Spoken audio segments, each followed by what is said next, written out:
There we go. No. All right. So, here we are, Revelation 17. And so, tonight we're going to look at what the Bible refers to as the great whore of Babylon. And you know, I was listening to Dave Hunt give a lecture on a similar topic, and he was saying, pop that off for this week, that, you know, the Bible is pretty direct about a lot of the, you know, the comments that it uses and the language it uses.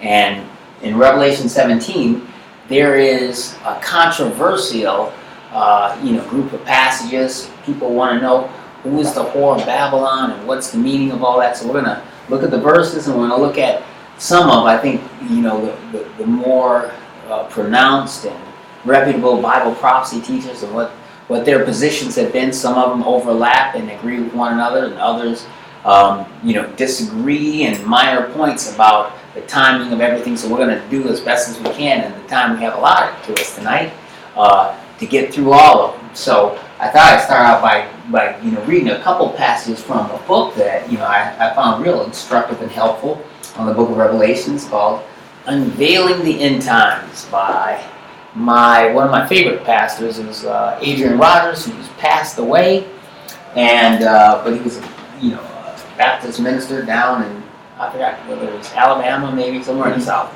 But he wrote an interesting book on the book of Revelation. I just was kind of taking a look at, in the 20th chapter, he gets to Revelation chapter 17, and this is kind of what he had to say.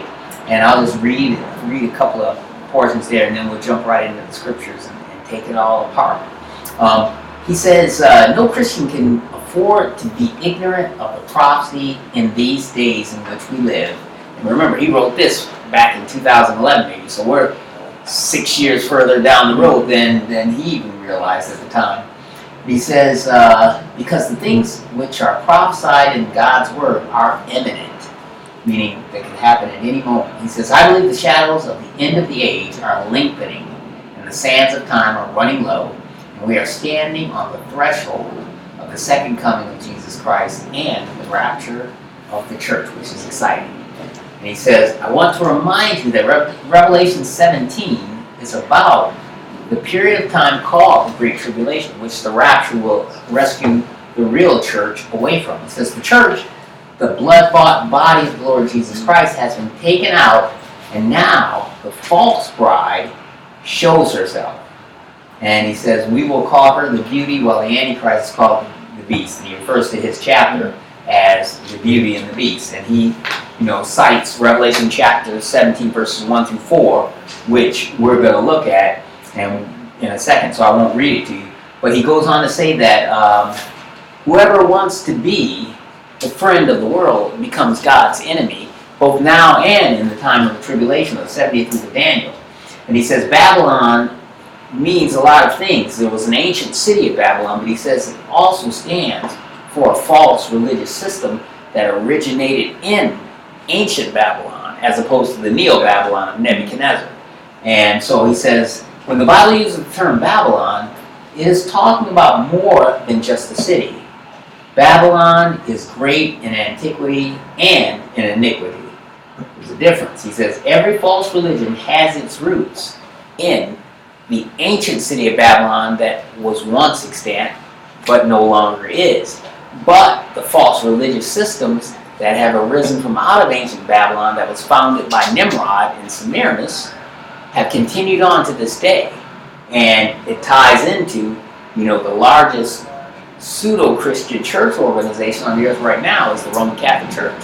And we'll talk about how that fits together and how that might apply the term Mystery Babylon. And he goes on to say, Revelation 17:5 tells us that the mother of harlots, whose origin is in Babylon, has given birth to all the false religions of the world.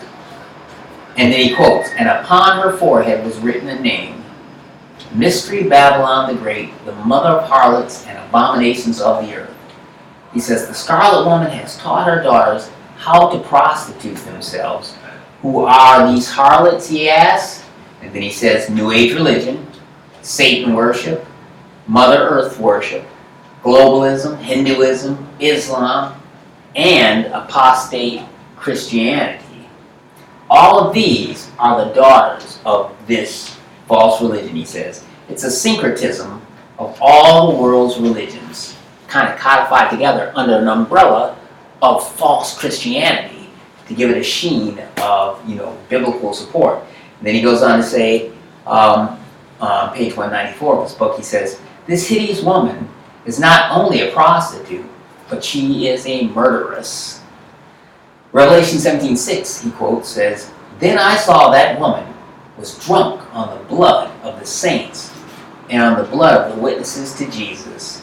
And when I saw her, I was utterly astounded. In the King James Version, it says, I was, amazed, or I think it's the phraseology was... Admiration is it? Well, admiration is what you would think, but that's not what it means. What it means is the way he quoted it, astonished. I wonder with, great awe and astonishment. Oh my gosh, not admiration like he was approving of what he saw, but he was shocked by the opulence and the violence, because this whore was the great murderer of the true believers in Jesus Christ. The tribulation saints that were left behind will be put to death through her system. And then he goes on to say, if you are alive during this time, meaning if you've been left behind, you will be forced to believe and bow the knee to the beast, or you will die. And that's a tough sword of Damocles to be held over the heads of the people on the planet Earth at that time. And he goes on to say that during the Great Tribulation, the soil of the planet Earth will be drenched with the blood of this harlot, by this harlot. It's going to be with the blood of the tribulation saints who believe in the Lord. He says, false religion has always produced much bloodshed. That is why I say that Christianity is not truly a religion. Instead, it is a vital relationship with Jesus Christ. And I think that is accurate. And then he goes on, he quotes a portion of Revelation we're going to look at, and he says, behold the beast that was and is not yet is, and here is the mind that has wisdom. The 7 heads are 7 mountains upon which the woman sitteth, and the 7 kingdoms on which the woman sitteth, and 7 kings. 5 are fallen, 1 is, and the other is not yet come. And when he cometh, he must continue a short space. And the beast that was and is not, even he, is the 8th, and is of the 7, and goeth into perdition. Hardest verse in the Bible to teach, man, because it's like a Rubik's Cube of contradictions. And then he says, and the 10 horns which thou sawest are 10 kings, which have received no kingdom as yet, but receive power as kings 1 hour with the beast. And these have one mind, and they shall give her power and strength unto the beast. And that's a quote from Revelation 17, chapter 7. A Rubik's Cube of contradictions. How about that? Huh? That's a turn of a phrase for you. And what he goes on to summarize, he says, this passage tells us that the beast has died and is going to come out of the bottomless pit. And that's one of the interpretations of how we understand that particular passage.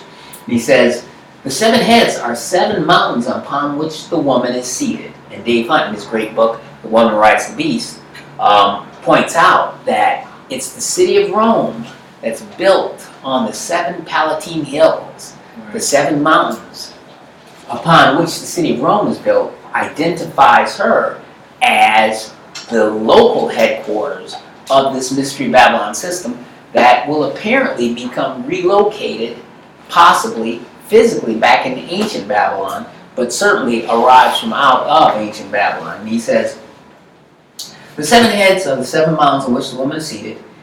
What city is built on 7 hills? Well, Adrian Rogers agrees with Dave Hunt at this point. Rome.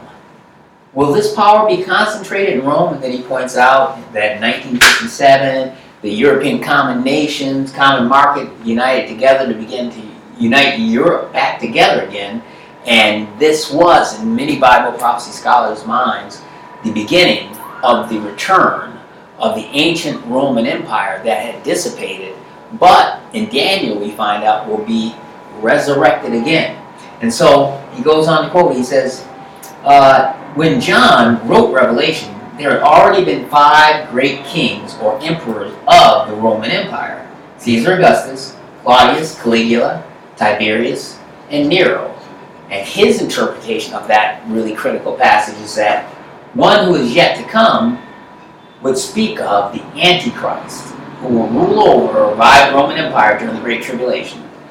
He says, John continues, and when he comes, he must remain or continue for a little while. He says that the beast that was and is not is himself the eighth, yet is of the seven, and goeth into perdition or destruction. He says this seventh beast is the one that will go into the grave, and when he comes out, he will be the eighth. So he believes the Antichrist is both the seventh and the eighth. Now that's a little different than what Grant Jeffries and some other people in the Bible prophecy arena had said. But it's instructive to look at all of these different points and let the Holy Spirit kind of guide us into which one it is. It won't really matter because we'll be in heaven, because we'll be raptured already, because we're born again. The people left behind will have to worry about that. He says, this person, when he comes out of the grave, will be the eighth. He will enter the grave as a human, but he will arise as a superhuman.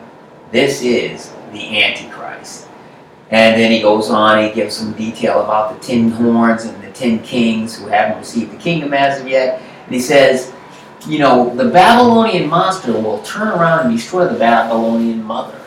So Antichrist will eventually, we find out by the end of Revelation 17, will eventually turn against the harlot beast, which is the false religious Babylonian system born of Nimrod and Semiramis centuries ago, in fact millennia ago.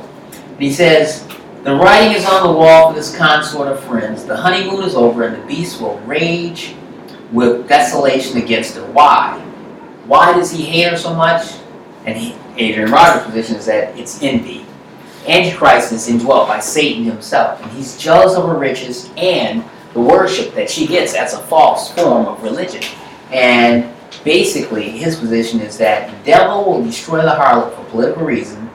He wants to rule over the world himself. I think that Satan uses the religious system of Mystery Babylon to appropriate from human beings the worship that belongs to God.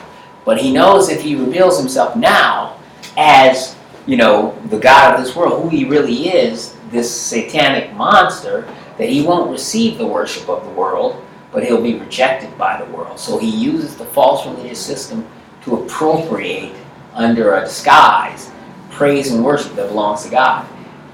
The Mystery Babylon system, which will incorporate the false church and false Christianity systems, will unite the world together, unite all the people together, and once he's done that, it will have served its purpose. And at that point, Satan can do away with the harlot.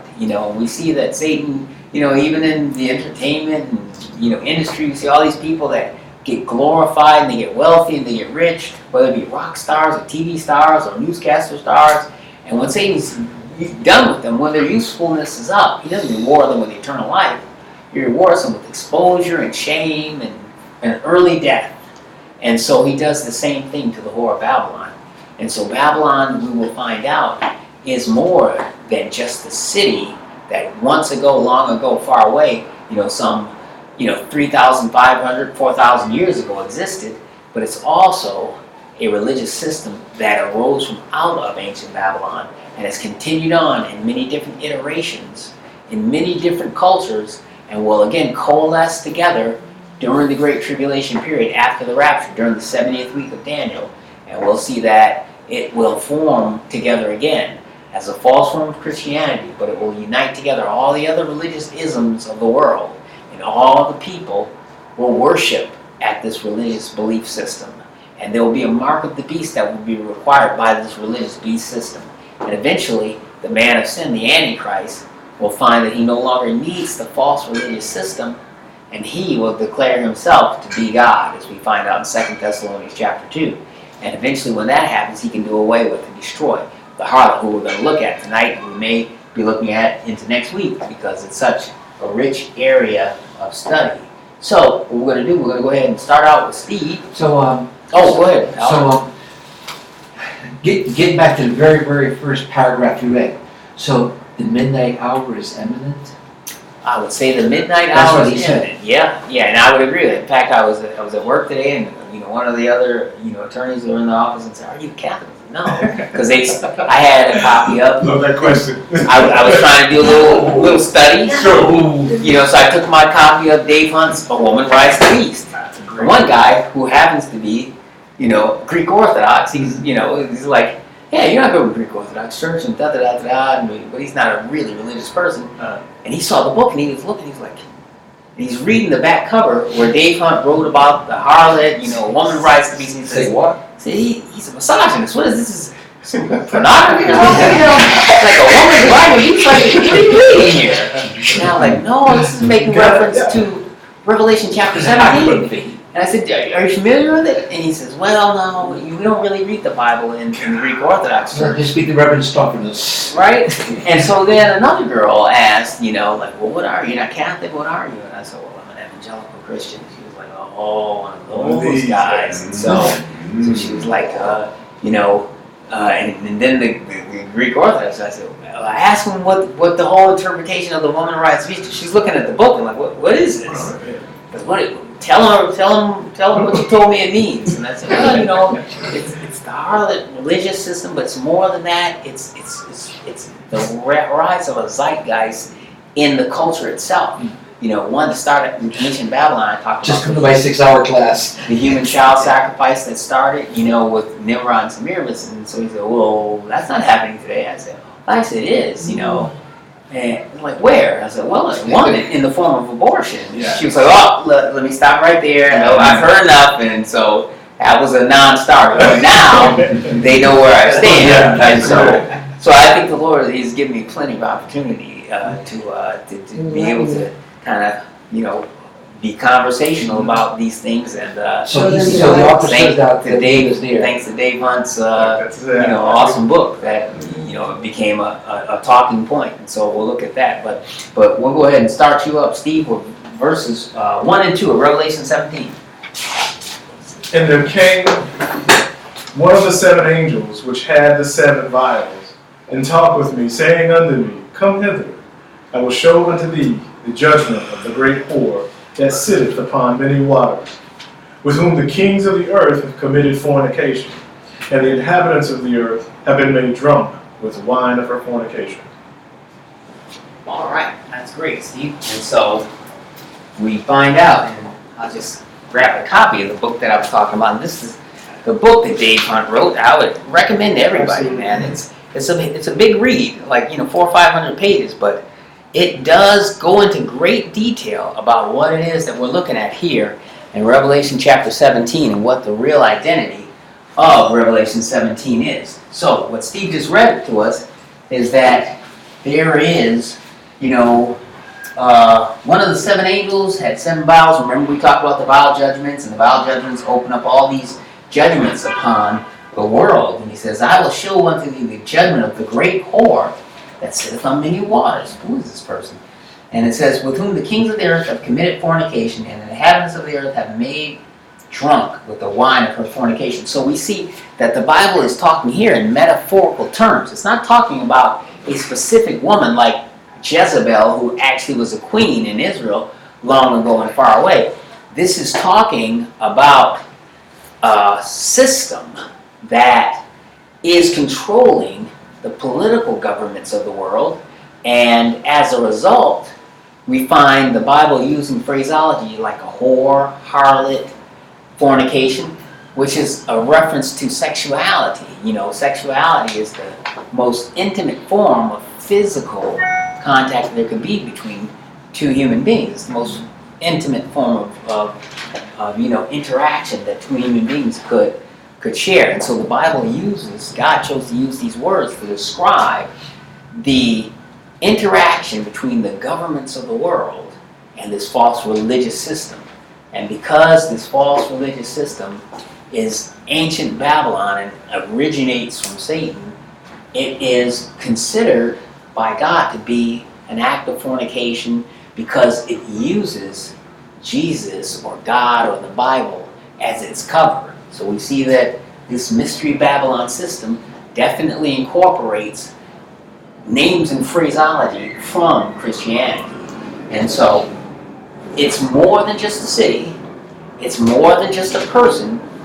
It is an entire religious way of thinking. It is a false form of worshiping God through a false form of Christianity that will bring together and unite together all the other religious systems of the world. And so, verses 3 through 5, Ben, if you could. So he carried me away in the spirit into the wilderness, and I saw a woman sit upon a scarlet-colored beast, full of names of blasphemy, having 7 heads and 10 horns. And the woman was arrayed in purple and scarlet color, and decked with gold and precious stones and pearls, having a golden cup in her hand full of abominations and filthiness of her fornication. And upon her forehead was a name written, Mystery, Babylon the Great, the mother of harlots and abominations of the earth. And so Dave Hunt, he makes a really good point in his great book, A Woman Rides the Beast, which the title he took from Revelation 17, which we just read. And in chapter 5, he makes a good point of pointing out that this religious system is now headquartered in a physical location that's extant to this day. The city of Rome, which is in Italy now, and it also incorporates the activities of the largest Christian denomination, if you will, on the earth. And that denomination is none other than what? Who would you say, Albert? Who would you say, Ben? Catholic Church. Okay. The Roman Apostolic Catholic Church. So he says here in chapter 5, he says, there is, of course, this is Dave Hunt we're quoting now, he says, there is, of course, a connection to ancient Babylon. He says, the name on the woman's forehead establishes that fact. What could that name mean in the world of last days just prior to the second coming of Christ? Obviously it must refer to a dominant feature to all 4 world empires, a major element of the first empire, Babylon, which is still dominant in the 4th empire, which is Rome. So he says, a paramount feature common to all was the unity between the throne and the altar, between the prince and the priest. Quote, separation of church and state, end quote, he says, was as yet unheard of back in the old Roman Empire. And he says, in fact, the opposite was true. The pagan priests, astrologers, magicians, sorcerers, soothsayers, were the emperor's closest advisors and often the hidden influence controlling the empire from behind the scenes. He says, thus, a principal characteristic of this woman, the harlot, who is both a city and a spiritual entity, will be her adulterous relationships with secular governments, which is exactly what we're looking at in the passages that Ben just read. He says the unity of church and state persisted from the days of ancient Babylon of Nimrod and Semiramis all the way through until the rise of the Roman Empire that existed at the time of Jesus and even after Jesus was crucified. And he says the 4th world empire in Daniel's vision will be a resurrection or renewal of that ancient Roman Empire. He says, as we have seen, the Roman emperors, like other ancient rulers, headed the pagan priesthood and were worshipped as gods. And he says, inasmuch as religion was the dominant factor in every empire, we do well to take a closer look at the religion of Babylon. And then he goes on to talk about Nebuchadnezzar and the Tower of Babel and how those are all tied together. But what Dave Hunt does an excellent job of doing is tying in the factors from the passage. And we talked about colors here. Ben, what were those colors that we talked about? We had purple and scarlet. And Dave Hunt made the excellent argument that the colors of the Roman Catholic Church that's existent to this day are in fact purple and scarlet. The cardinals wear scarlet and the bishops wear purple. What a coincidence. Is it possible that the Holy Spirit could see through the quarters of time? When this information was conveyed to John, he was exiled on the island of Patmos in 96 AD. He received this information long before the Roman Catholic Church was created. And that didn't occur until really after Constantine signed the Edicts of Toleration in 313 AD, making Christianity no longer a crime punishable by death, but making it an acceptable one of many religions in the Roman Empire and declaring it the official religion of the Roman Empire. It's almost like Coca-Cola, the official drink of the 1995 Super Bowl, like a sponsorship deal. And it's almost like Constantine signed a sponsorship deal with a church that was located in the city of Rome at the time. In exchange for them not being put to death, they let him become the head of their church. And so the church that was located at Rome, that was really founded by Paul, became co-opted by Constantine, the great Caesar or emperor of Rome at that time. And after that time, and from that time onward, all of the Roman emperors were the titular head and protector and defender of the Christian church located in Rome, or the Church of Rome. And he took upon himself not only the title of emperor, but Pontifex Maximus, which means supreme bridge builder. Building a bridge between what? Between pagan Babylon and the Christian church in existence at that time. That's what God is talking about when he says that Mystery Babylon is a whore. She's a harlot. She's seduced. People who want to be part of the church of Jesus Christ have been seduced into becoming part of ancient Babylonian paganism. And so the governments of the world have committed fornication by allowing her to become the official state religion. And that's where we got the beginning of the state church religions. We have the Church of Rome, which later gave birth to the Church of England, which was the official church of the British government. And we see that anytime you start mixing the secular together with the divine, which we find in Scripture, an abomination occurs. It's harlotry, because God says that he wants to be the head of the church through the person of the Lord Jesus Christ. Anybody else who steps into that position is a usurper. It will be the same as a woman who becomes engaged to a man, allowing a different man into her bed at night for sexual relations. That will be considered an act of harlotry, an act of prostitution if it's being done for some kind of monetary or currency benefit.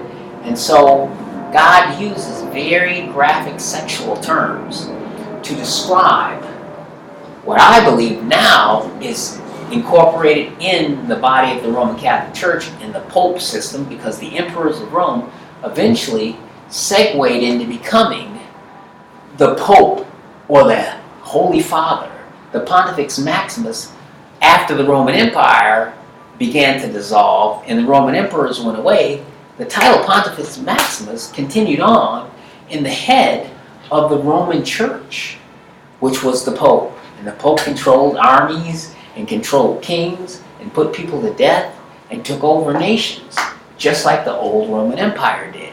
And so we see that what was once a real Christian church founded by Paul in the city of Rome eventually became co-opted and consolidated into the Babylonian influenced Roman Empire. The Roman Empire had all the old Greek gods, and all the old Greek gods came from ancient Babylon ultimately, and were eventually syncretized into the Greek government system and Greek culture, and then syncretized into Rome, when Rome became the dominant world power and took over from the Greeks. And so we see that Babylonian paganism seeped into the church through the church headquartered at Rome, which was desirous of being free of the persecution, being put to death, thrown to the lions in the Colosseum by the Roman government. So they were happy to have heard that, hey, God converted, the emperor, and so he's going to be our Holy Father, and he's going to be our protector, our Pontifex Maximus, our bridge builder between what? Between church and state, and between ancient Babylonian paganism, which is a form of Satanism, and a false form of Christianity. And so we see that horrible. When we were studying the 7 letters to the 7 churches, we looked at the last church era is the Laodicean church era, and we found out that prior to that, there was another church that was characterized as probably the church that gave rise to the Roman Catholic system. I think that was Thyatira. And so we see that the state church systems where a priesthood was set up, God hated that. And, the 7 letters to the 7 churches, which is in Revelation chapter 2 and 3. We see now that we've got in Revelation 17, that whoredom that is first criticized by Jesus directly in regards to a church that was in existence at the time, because the priesthood system had begun even then. When Jesus is writing the letters in Revelation chapter 2, that's again 96 AD. He's criticizing it. Now we've gotten to Revelation 17 towards the end of the book of Revelation, and he's saying that system that was in existence in 96 AD will be predominant during the 70th week of Daniel, the last 70 years on earth before Jesus comes back. And it will be the vehicle or the platform that the Antichrist uses to gain emotional and spiritual control over all the peoples of the earth. He doesn't want just physical control, which is what the mark of the beast does. You can't buy or sell without taking the mark. But he wants spiritual control so he can control your hearts and your minds. And that is where real worship, occurs. Not really in the body. What you do with the body is superficial. But what really captures the heart of God is what is in our hearts when we're worshiping. And it's that Satan really wants. Not just to enslave our bodies, but to capture our hearts and minds as well. And he's going to do that through this false harlot system. So we find out from Ben that this woman is decked out in purple and scarlet and decked with gold. And, wow. I remember when I was doing recruiting for the state attorney's office, I went up to the Catholic University of America, which was up the street from Georgetown, where I ended up going to law school, but I never went over there to study or anything like that. It wasn't until I was doing recruiting one day and we had a lunch break that I said, during lunch break, why don't I walk over to the Basilica, which is where the Pope, by the way, decided to do his very first speech in the United States of America. And I walked inside there, and man, I had no idea what I had walked into. I saw gold everywhere, and everything that wasn't covered with gold was covered with silver. And whatever wasn't covered with silver was covered with red velvet. As far as the eye could see, everything was covered in red and purple velvet, and it was silver or gold, unless it was a jewel that was stuck into the silver and gold.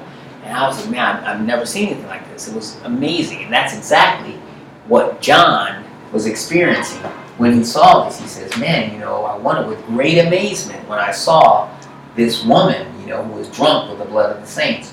So we find out, Ben read to us in verse 5, he says, and upon her forehead was a name written, Mystery, Babylon the Great, the mother of harlots and abominations of the earth. And, we're going to have now Albert go ahead and read for us verse 6 and see how John reacted when he saw this thing.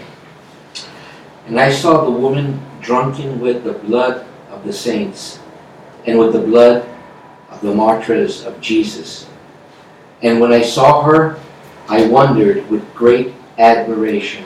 Which is the word that Ben told us about. Now, when you look at the original Greek, you'll see that word isn't admiration in the sense that you would admire, a stand-up person like Dave Hunt, who gave his whole life to the ministry and never made any profit. What that word really means is astonishment.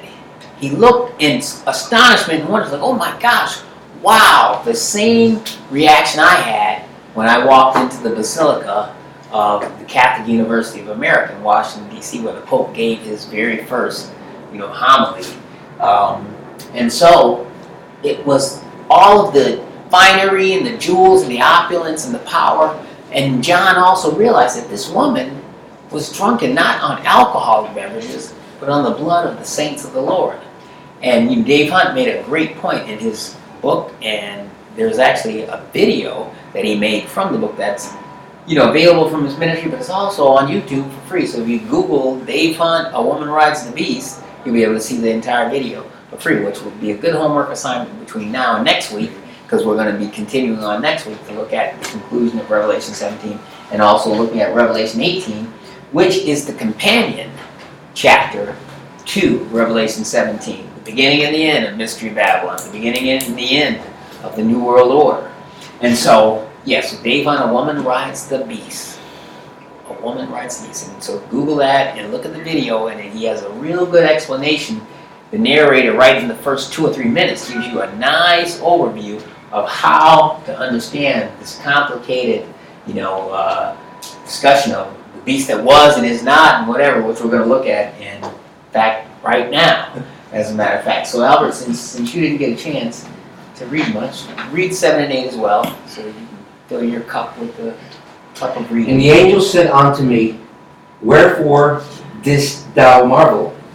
I will tell thee the mystery of the woman, and of the beast that carried her, which hath the 7 heads and 10 horns. The beast that thou sawest was and is not, and shall ascend out of the bottomless pit, and go into perdition.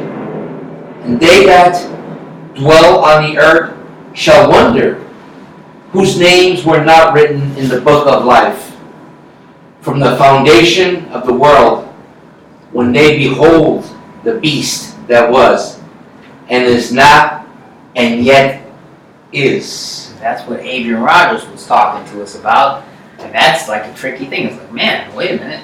The beast had 7 heads and 10 horns, and it is not, ascends out of the abuso, or the bottomless pit, and goes into destruction. Was, is not, is. Means it existed, it fell, and it was revived. I think that that's making reference to the Roman Empire itself. Now, Adrian Rogers says that's making reference to the Antichrist, who goes into the bottomless pit and comes out again. But I think it's making reference to the Roman Empire once upon a time existed, and then there was a long period of time of 2,000 years when it wasn't in existence anymore because it had fell. But then it got revived by the Antichrist, as we see in Daniel's metallic man depiction, and it came back to life again. And so we're going to look at, I made a chart that has all the different interpretations of those 7 kings and the like, and so I'll just put that up here for you guys' perusal. And let's see here. Okay, so we had that, and now if you would, Genevieve, read for us Revelation chapter 10, and then we'll Revelation chapter 17, verse 10, and then we'll get a chance to begin to piece these things together. And there are 7 kings, 5 are fallen, and 1 is, and the other is not yet come. And when he come, he must continue a short space. Okay, so now we have laid out a very complicated turn of phrases. In Revelation chapter 9, we find out, Revelation chapter 17, verse 9. Verse 9, it says, and, there's the beast that saw us was and is not, and ascendeth out of the bottomless pit, and goeth into perdition. And they that dwell upon the earth shall wonder, whose names were not written in the book of life from the foundation of the earth, when they behold the beast that was and is not, and yet is. It's confusing. What does that mean? Verse 9, it says, and here's the mind that has wisdom. The 7 heads are 7 mountains upon which the woman satteth. And that's where Dave Hunt tells us that's making reference to the actual physical city of Rome, because it was a city built on 7 hills, and it has a church headquartered there called the Roman Catholic Church, whose colors are scarlet and purple. That, to me, and to Dave Hunt as well, makes that a real strong indicator, anecdotal evidence we call as in the world of prosecutions and all of that, that it's anecdotal evidence that the Catholic Church is part of the Mystery Babylon, is the harlot of Babylon. Dave Hunt points out, makes a good point. He says, there have been more real born-again biblical Christians killed by the Roman Catholic Church than by all, and this was shocking to me, than all of the Roman emperors combined together. If you took the death count, the body toll, from all of the Roman empires, from when Jesus died on the cross and rose again, Tiberius putting Christians to death, and exiling Paul, and Paul eventually being put to death. If you took all the Caesars that ruled, from Jesus up until Constantine signed the Edicts of Toleration, the Catholic Church has executed far more than all of the Roman Empire's emperors combined together. That has to be making reference to the Catholic Church as the woman drunk with the blood of the martyrs. And that's the great point that Dave Hunt makes. Now, Joseph Chambers, who's the head of Paul Creek Ministry, now his position has been that, well, there's some verses in the Bible that leads me to believe that this Babylon is actually referring to a revival of the ancient city of Babylon that existed at the time of Nimrod, Semiramis, and was revived again and rebuilt by none other than Nebuchadnezzar at the time of Daniel. And then Chuck Missler comes along to complicate matters more, and he takes the position that I take. And his position is that both Joe Chambers and Dave Hunt are right. That Dave Hunt has made a persuasive and compelling argument, and actually Chuck Missler quoted his book in support of that position, that the Roman Empire is now ensconced in the Roman Catholic Church, located in an actual city called Rome in Italy, and that Roman Catholic Church system is the Mystery Babylon referred to in Revelation 17. But that Joe Chambers makes a powerful argument as well, in that the ancient city of Babylon may well be rebuilt.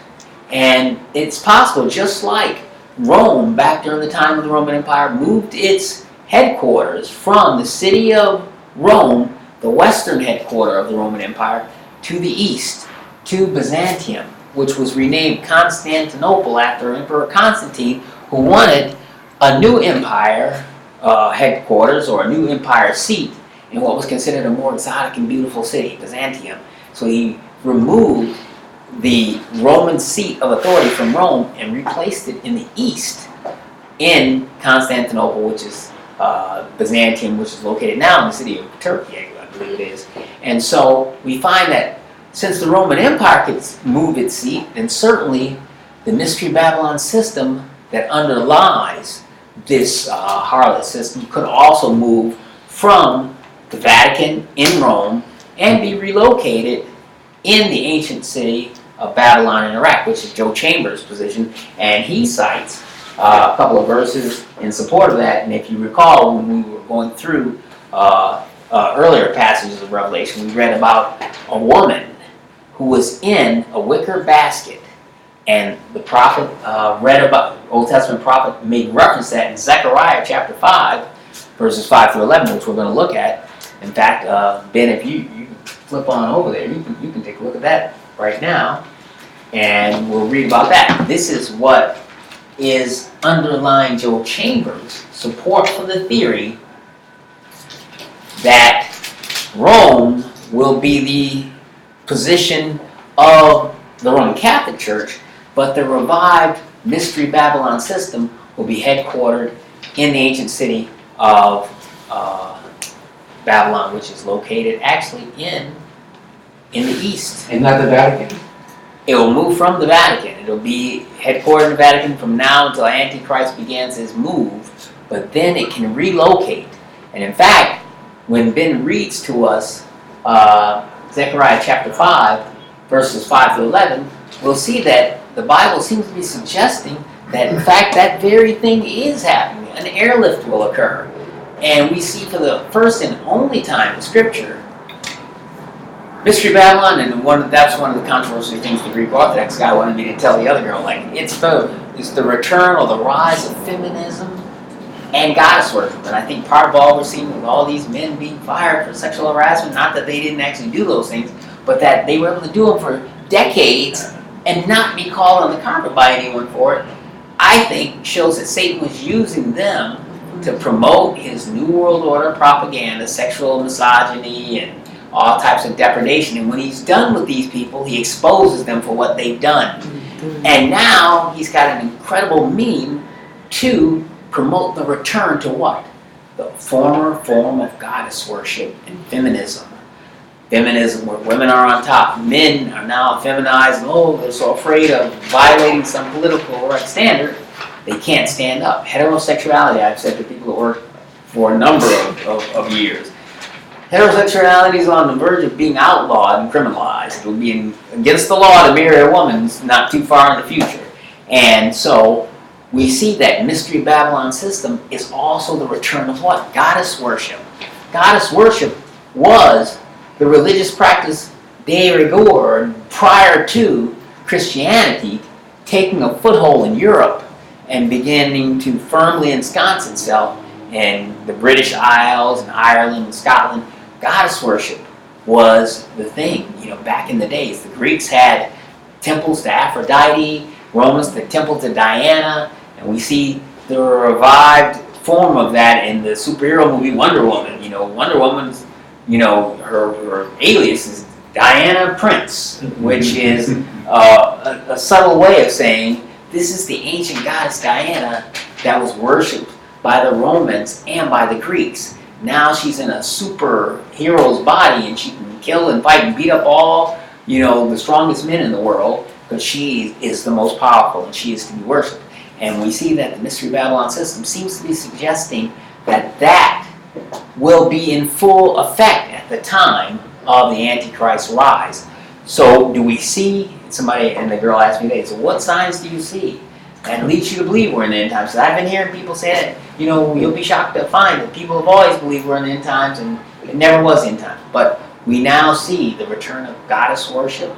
Wicca is the biggest religion in Great Britain, all told. The only thing even close to it is Islam, but Wicca has outstripped Christianity now as the religious worship system of choice, and that is based upon the belief that a woman is the goddess, the earth mother is goddess, and Wicca, in the United States we call it witchcraft, where the goddess has all the powers. The goddess is sort of personified in the person of the planet Earth and gives life, makes the trees grow, and so on and so forth, and can give power or fertility and youth and energy and sexuality to all of her adherents. So even men are becoming involved in ancient goddess worship, going out in the woods and doing these strange, acts and rituals amongst the trees, just like the Druids did back in the time when we looked at, 2 weeks when we looked at the Halloween ceremony. They were making a movie about it, by the way. I see Disney has made a movie called, I forgot what it is. You mean Halloween?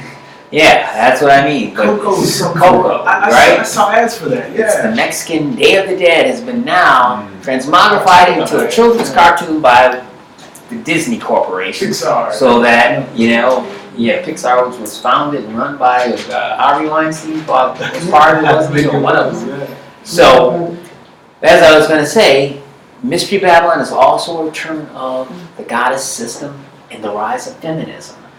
We see in the passage Ben is about to read, the only passage in Scripture where female angels are referred to.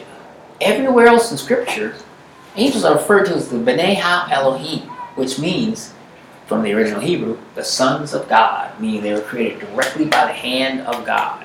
You never see a verse and passage that makes reference to the daughters of God, or, why is that? Because there were no female angels created by God. What is this that we're looking at when Ben reads to us Zechariah 5?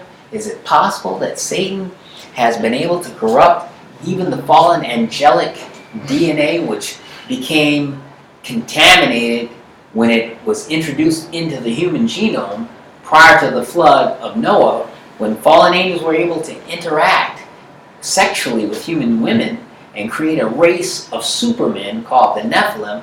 Is it possible that Satan was able to tamper with the genome, if you will, of the fallen angels that rebelled against God and turned them into something of a monstrosity? We don't know, but we know that there's no reference to any angel in Scripture that serves God being referred to as anything other than male, a son of God, soldiers, warriors, but they were never female. So, Ben, if you were... I never heard of female angels until right now. Okay. First time in my life. Well, now... Have you heard of female angels? I just never thought about it like Yeah. this. So, what Female we angels. see here is that Satan, and I've suggested, I was talking to my friend at work, I was saying that, what's feminism have to do with Satanism? Why, women are cool and all that. And I said, well, it could be, and I think that it is, that Satan, I said, when Satan looks at you, you're a man. He sees a creature created in the image of God. And God created the man to be the supreme ruler over the planet Earth that he created. This incredible, structure called the planet. It was different than Mars, different than Jupiter, different than all the other planets and planetoids out in the universe, which is vast. The only place that has an atmosphere, has water, has air, has a rich and vital culture for the propagation of life itself. And he put man in charge of all that. Now he eventually created from the rib of a man a helpmeet, a companion for the man so he wouldn't be alone. He called it a woman because she was taken from out of the man. So when Satan looks at Adam and any of the sons of Adam, men, he sees the authority of God on the earth. And he resents that and hates that because he hates God. But he doesn't have the power, I explained to this guy, to go up and punch God in the face and hurt God because God is almighty and all-powerful. So what does he do? Go after the children. The children are small. The children are innocent. The children are vulnerable. I'll go and get the sons of God because Adam was referred to by that same title, Son of God. Adam was a son of God because he was created directly by the hand of God. We, who are men, are all sons of Adam. Women, daughters of Eve.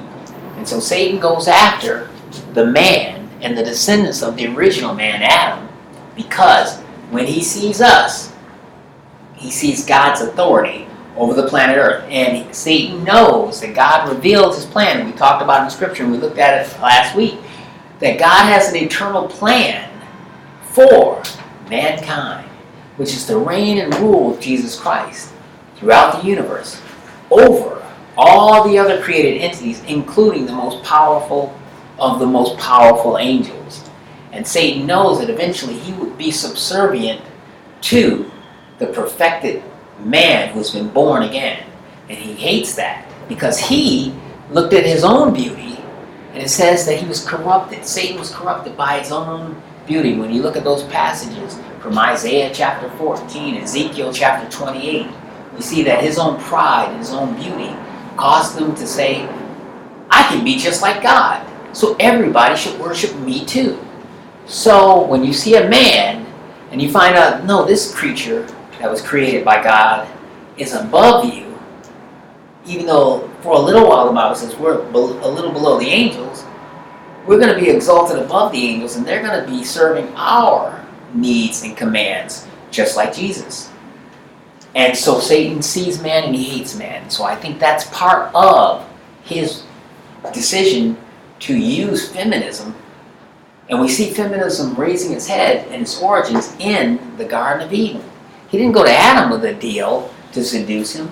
He went to Adam's wife, Eve, with a deal. And what was the deal? If you partake of occultic knowledge, the tree of the knowledge of good and evil, you will become the first and only goddess in the whole universe. Would you like to become a god? You'd be the first female god, a goddess. Eve was like, hey, yeah, sign me up. And it was that whole goddess worship system, the idea that a female can ascend to godhood, just like Satan had in his mind that a created being, an angel, could ascend to godhood. He got Eve to buy into the same lie. And there's where feminism began. So it's not saying that, if you believe that Mystery Babylon of Revelation 17 is a rise of feminism, and the rise of feminism is a type of Satanism, doesn't mean you hate women or you're misogynistic. No, you hate what Satan has done with the natural relationship between the man and the woman, with the man being the head of the human family, just as Christ is the head of the man. Satan says, no, we're going to turn all that upside down. And so it is that he has finally found some way to incorporate into his nefarious plan female angels, which is a perfect epitome of what we will see happening during the 70th week of Daniel, where Mystery Babylon rises up and returns to prominence the goddess worship system that began to regain prominence again after the Garden of Eden, where? In the ancient kingdom of ancient Babylon, which we see here on our timeline.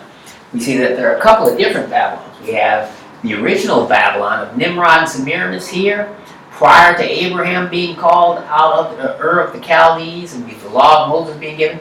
Nimrod and Semiramis already had headquartered in Babylon, the ancient Babylon, and tried to build the Tower of Babel to unite all the people together. And then, after the law of Moses was given, Israel was established, we find that Babylon rose again in the form of Neo-Babylon, which was controlled by Nebuchadnezzar. And eventually, Daniel went into captivity in that Babylon. And so, without further ado, Ben, go ahead and read for us the prophecy from about 500 years before Jesus was born, relating to what Joe Chambers seems to be suggesting as Babylon being headquartered in, I guess it would be Iraq. And so I believe that Chuck Missler has gotten it right. He says, I'm in agreement with both Dave Hunt and Joe Chambers in that Mystery Babylon begins in the ancient city of Rome, where the Vatican is located now, and then as the Roman Catholic Church brings all the other religious systems into its fold, it becomes transported somehow, mystically, magically, to its original birthplace on the plain of Shinar, which is none other than another way of saying that's the county where the original Babylon was established by Nimrod long ago and far away. And after Nimrod died, what occurred? Well, we found out that the false Mystery Babylon system arose, and that arose as a result of the widow of the original world emperor Nimrod. The widow said, oh, my husband became the sun, and he impregnated me with a beam of light, and I gave birth to a son named Tammuz, who is the reincarnation, resurrected form of my former husband, who is now a son and a god and a king. So the beginning of the mythos of the dying and resurrected sun god king, keep that in mind because that motif plays itself out again and again from ancient Babylon, Nimrod and Semiramis, all the way through to the British Isles, where the Arthurian legends of King Arthur, the Knights of the Round Table, and Camelot are really none other than the dying and resurrected sun god king who dies for the good of the land. That's exactly what the legend of King Arthur in England was really all about. Arthur was a type of Christ. He was a type of king who lays down his life for the people, but then is reincarnated or resurrected again, and it causes the land to blossom and bloom. And that resurrected King Arthur will be, for those who believe in the ancient Merovingian bloodline and those people that believe in the British legends of the Holy Grail, it's going to be the Antichrist, but they're going to see Antichrist as it's King Arthur back from the grave for the good of the land. The dying and resurrected sun god king mythos was started by Semiramis, the wife of Nimrod, after he was killed, possibly by Shem, the son of Noah, for his wickedness and depredations like child molestation and child human blood sacrifice.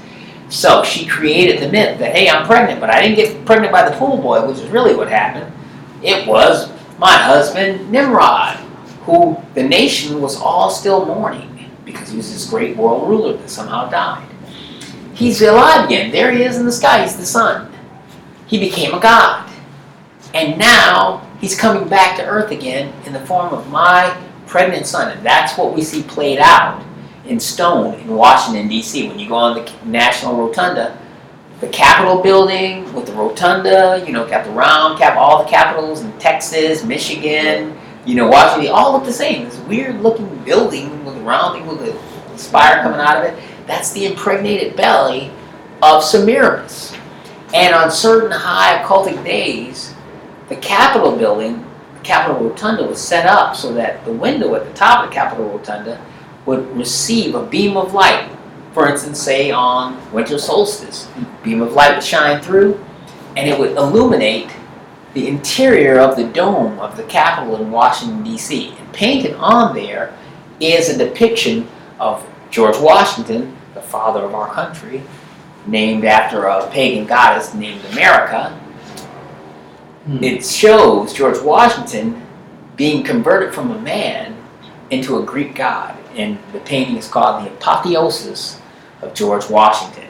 George Washington is surrounded, as he does the as above, so below satanic hand symbol that became very popular by Aleister Crowley and some of these other ancient, powerful Satanists over time because of the appearance of Satan in the form of the Baphomet, the goat-headed man who has the appendage, sexual appendage of a man and breasts like a woman. He's the hermaphroditic, goat-headed god. He puts his hands in a symbol like that, which means as above in heaven, so below. In other words, just like God rules in heaven, I, Satan, am going to rule on the earth.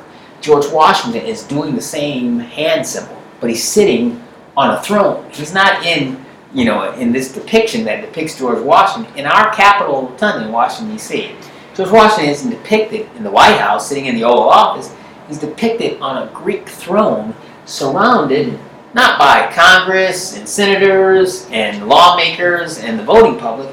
He's surrounded by all the ancient Greek gods. They're all standing there, pleased with the changing of the leader of the United States of America into this God figure. Again, we see Mystery Babylon, intimacy, fornication between a religious paradigm and the state.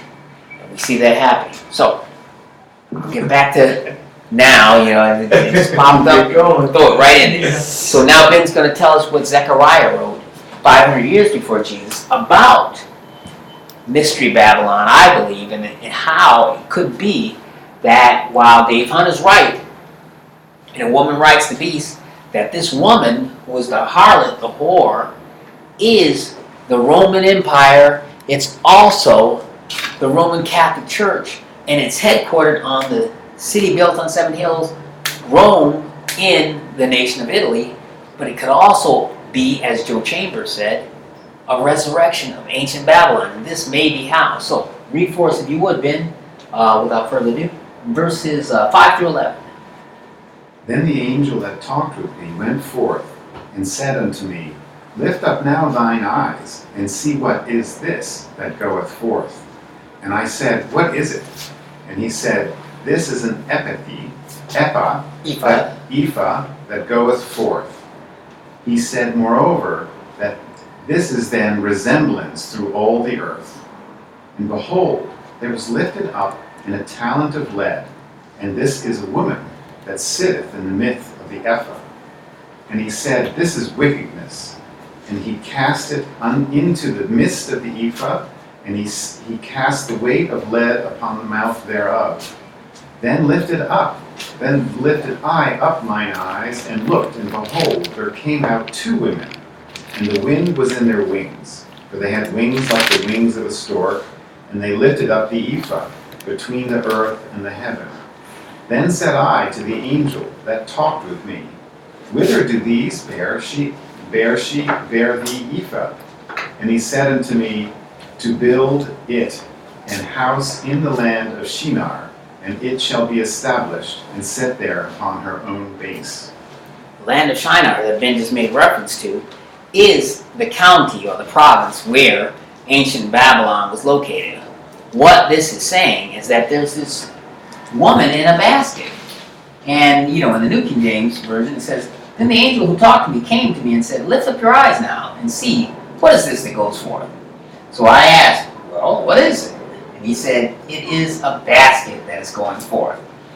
He also said, This is their resemblance throughout the earth. He says, Here is a lead disc, the ephod, it's a weight that keeps the lid on the basket to keep what's inside locked up. And it says, This is a woman sitting inside the basket. A woman sitting in a basket. Interesting. Mystery Babylon, the harlot of Revelation 17. I would submit he was being prophesied here 500 years before Jesus. And then the angel said to Zechariah, This is wickedness. In other words, the woman in this basket is an evil, wicked person. And he thrusts her down. He traps her into the basket and puts lead weight on top of it so she can't get out until the appropriate time. So feminism, goddess worship was locked up by God so that the church could begin in its nascent period after Jesus rose from the dead, and it would be free to be promulgated throughout the world. But at its proper time, the woman will be let out of the basket, just like the genie in the bottle. And And that will be after the church has been raptured into heaven. And so the angel goes on to say, it says, then, Zechariah says, I raised my eyes and looked, and there were two women, not just regular women, not earthly women. They were coming in the wind, with the wind in their wings. Women don't have wings. They can't fly. This is some kind of a Nephilim transgenic hybrid monstrosity that's been created by Satan, because God never created something like this. But we know that Satan has the power to steal human DNA and animal DNA and combine them together in very strange ways to create abominable creatures.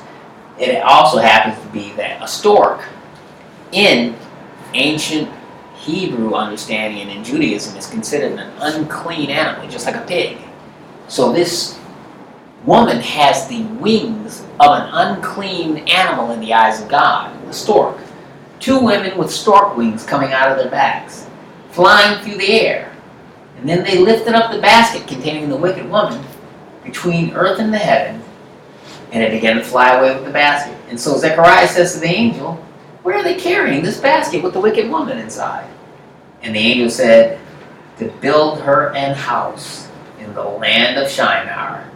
When it is ready, the basket will be set there on its own base.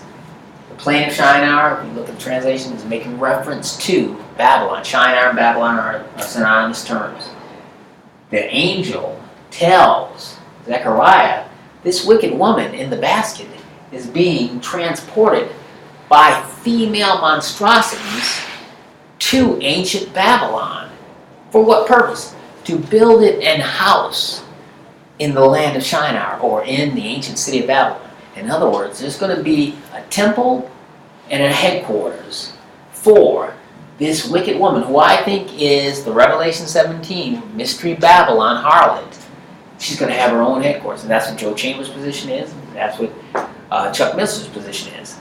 But Chuck Missler also takes the position that I take, that it starts out in Rome, just like the Roman Empire started out in the city of Rome and then moved eastward to the city of Byzantium, Constantinople, to this day we call it, located in Turkey.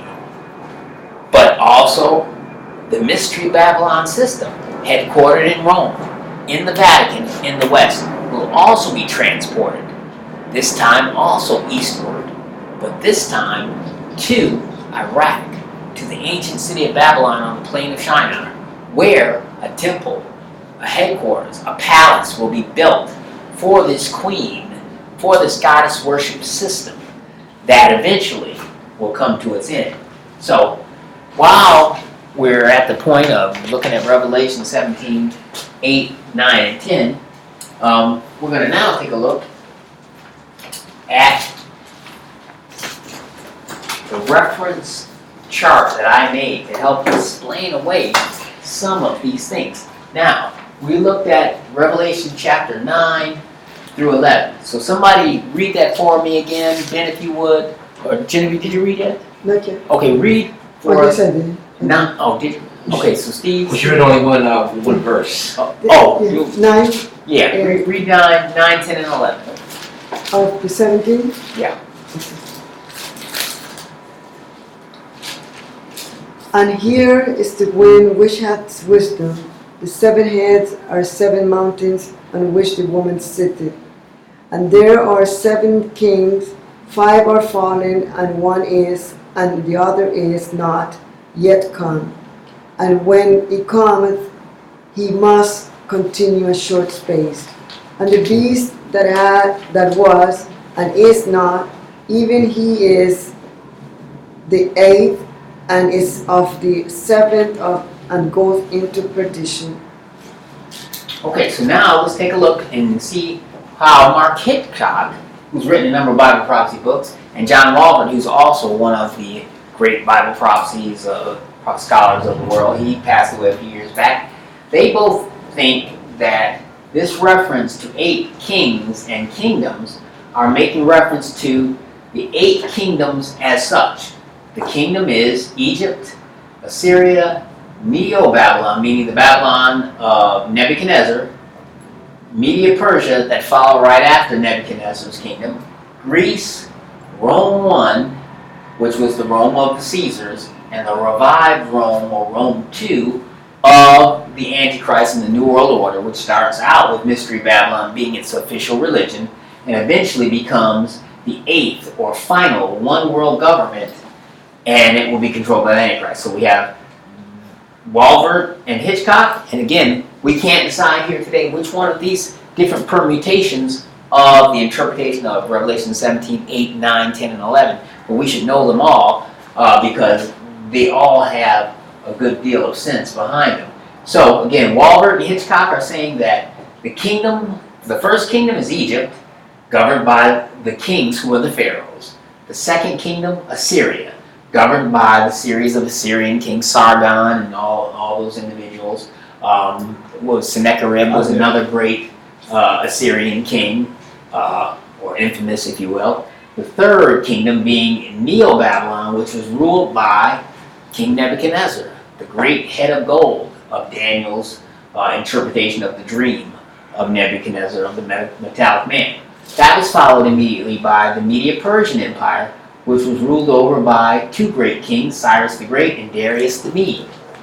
The fifth kingdom, in the Walver-Hitchcock interpretation of Revelation 17, 9 to 11, would be Greece, which was, of course, headed by none other than the legendary Alexander the Great.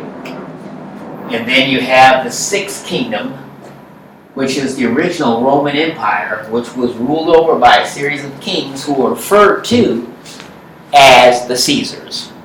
Now we get to what? The revived Roman Empire. So there's a gap. Remember that verse says the kingdom that was and was not, and yet is. So we find out that the Roman Empire, just like the nation Israel, ceased to exist for a long period of time, and then overnight came back. The Roman Empire ceased to exist after the Caesars left the throne. But it will be revived to become the revived Roman Empire of the Antichrist when a series of 10 kings began regional governorship, the world divided up into 10 regions, headed by a regional king or governor, 3 of whom will be eventually killed by the Antichrist because when he begins to assert his authority, they're going to rebel against his authority, and he has to knock off or kill 3 of the kings, and the other 7 unite behind the Antichrist. And now those 10 kings will give rise to the final one world government or new world order controlled by the Antichrist. The harlot system will be the official religion of this revived Roman Empire, but when the Antichrist is totally indwelt by Satan, there will be no more need for the harlot, false pseudo-Christian religious system, and it will be replaced by a worship of Antichrist himself, Satan in human flesh, as God on earth. There won't be any need for Mystery Babylon anymore. Now, let's take a look over and see what Grant Jeffrey, another one of my favorite Bible prophecy scholars, who, unfortunately, again, all these great guys, all these powerful men have passed away and gone on to the kingdom. So, Mark Hitchcock is still with us, but John Walver has passed away. Grant Jeffrey died a couple years ago. But his position was that you look at Revelation chapter 17, verse 10. Read that for us again, Steve, real quick. And there are 7 kings, 5 are fallen, and 1 is, and the other is not yet come. And when he cometh, he must continue a short space. Now, if you would, flip over to Daniel chapter 2 and read for us Daniel chapter 28 through 49. And that's going to refer to the metallic man dream, and that is going to give us a lot of what we need to understand about the other charts that we have. So I have the 2-tone book, the Rise and the Fall. You do Google Airs. Oh yeah, you there?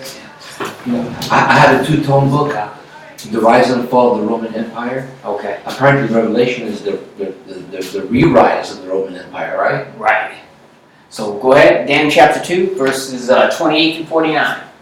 But there is a God in heaven that revealeth secrets, and maketh known to the king Nebuchadnezzar what shall be in the latter days. Thy dreams and thy visions of thy head upon thy bed are these.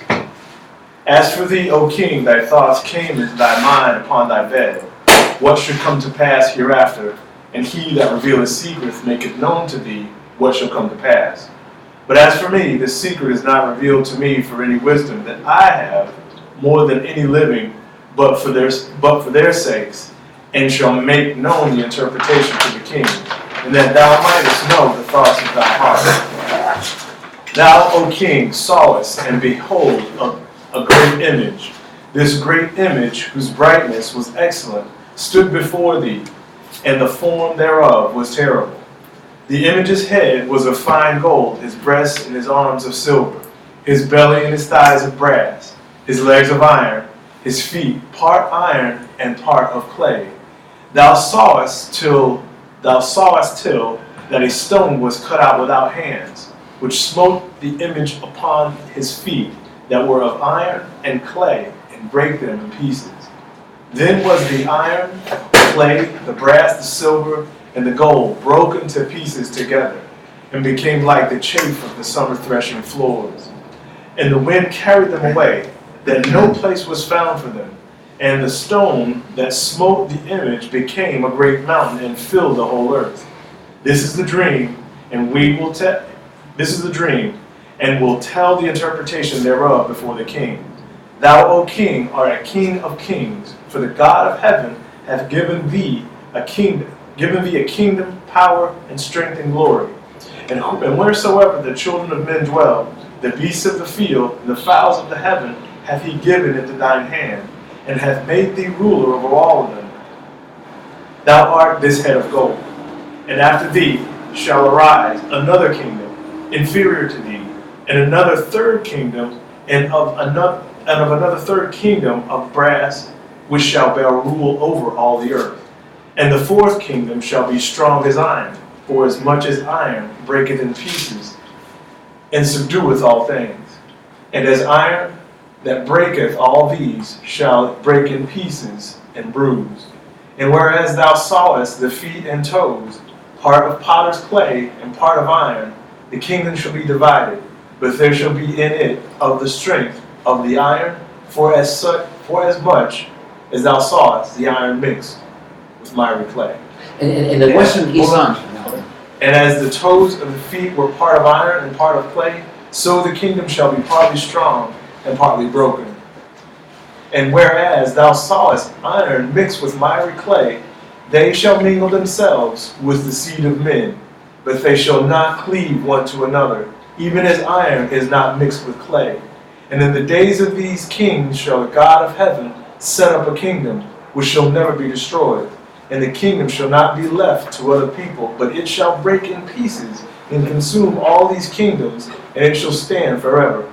For as much as thou sawest the stone was cut out of the mountain without hands, and that it brake in pieces the iron, the brass, the clay, the silver, and the gold, the great God which hath made known to the king what shall come to pass hereafter, and the dream is certain, and the interpretation thereof sure. Then the king Nebuchadnezzar fell upon his face and worshipped Daniel, and commanded that they should offer oblation and sweet odor unto him. Okay, let me stop right there. Okay, so now what Ben Street just read to us was a depiction of what I have here in my chart, a description of the metallic man dream. Nebuchadnezzar was king of Neo-Babylon at the time, had a dream of this metallic image, a man made of metal. And he was disturbed by the dream because he couldn't remember it. Daniel not only was able to interpret it, but he was able to remember it. You had a dream about a metallic man, and this is what you saw. A man made of metal with a head of gold, chest of silver, hips of brass, legs of iron, feet made of iron and miry clay. And Steve read that critical portion of the passage that says, they shall mingle themselves with the seed of men, but they won't cling to one another. That's proof that during the Antichrist's last one world government, there will be transgenic humans who will be Nephilim, the return of the Nephilim, half human, half fallen angel. And they will be part and parcel of the Antichrist ruling kingdom on the earth that will replace and displace the sons of Adam. The children of men will be replaced by the Nephilim. And it's our ultimate extinguishment and destruction and extinction that Satan is looking for with regards to human beings. He's going to replace the sons of Adam with the children of the Nephilim. So starting off, the head of gold, Nebuchadnezzar here is the head of gold. We know that because the angel interpreted that to him. The chest of brass. We see, right, the Babylonian Empire starting in 612 BC. Daniel had a dream and saw it as a winged lion. And he has that dream in Daniel chapter 7. But Nebuchadnezzar sees it as a head of gold. We find out that the chest of silver is none other than the Medo-Persian Empire that was ruled by Cyrus the Great, Darius the Mede. Daniel had a dream and saw this kingdom as both a bear and a ram. And so we then go on to the third portion of the metallic man that Nebuchadnezzar had a dream about. He says, these kingdoms, these portions of the statue are inferior kingdoms to you. You're the head of gold. Gold is the most precious of all metals. Silver is the next most precious. Then we have bronze here for the hips. We find out that this is none other than the Greek Empire of Alexander the Great. And it's depicted in Daniel's dream as a leopard with wings, or a he-goat, moving with great power and anger. He took over the world so fast, he was considered the fastest world emperor in the history of the world. And then we find out that the Greek Empire of Alexander the Great is eventually divided out amongst his four rulers. But then we see the next great world empire are legs of iron. But those legs of iron are divided out into two. And it's the Roman Empire of the Caesars.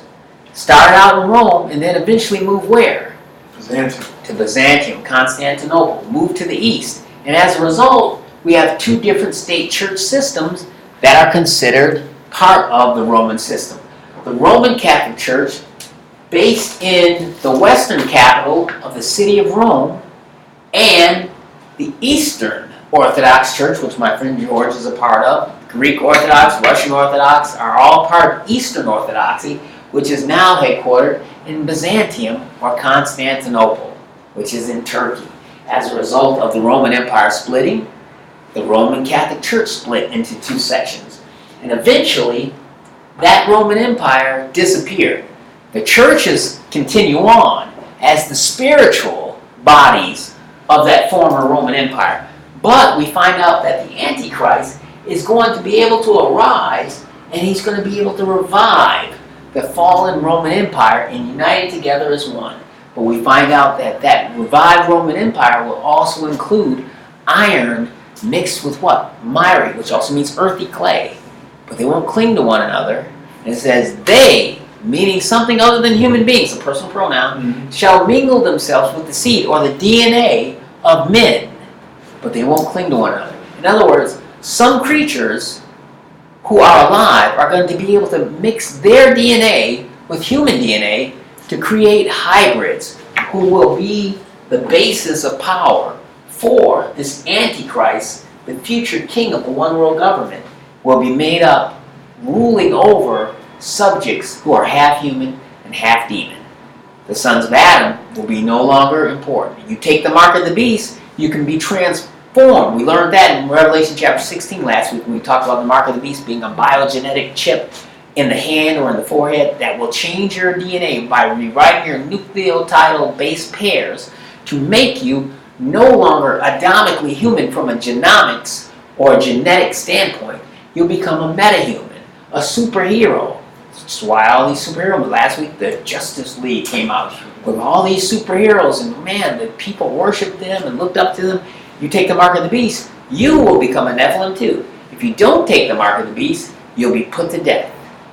So, the sons of Adam will be replaced one way or another. The easy way, take the mark of the beast and transform yourself into a Nephilim like Nimrod did and lose your ability to become born again or saved and wind up in hell forever. Or refuse to take the mark of the beast and be put to death immediately by the Antichrist. And so, that is a visual depiction of what we just saw read in Revelation chapter 17, verse 10. So now let's take a look and see what Grant Jeffrey says about Revelation chapter 17, verse 10. And read 17:10 for us again, Ben.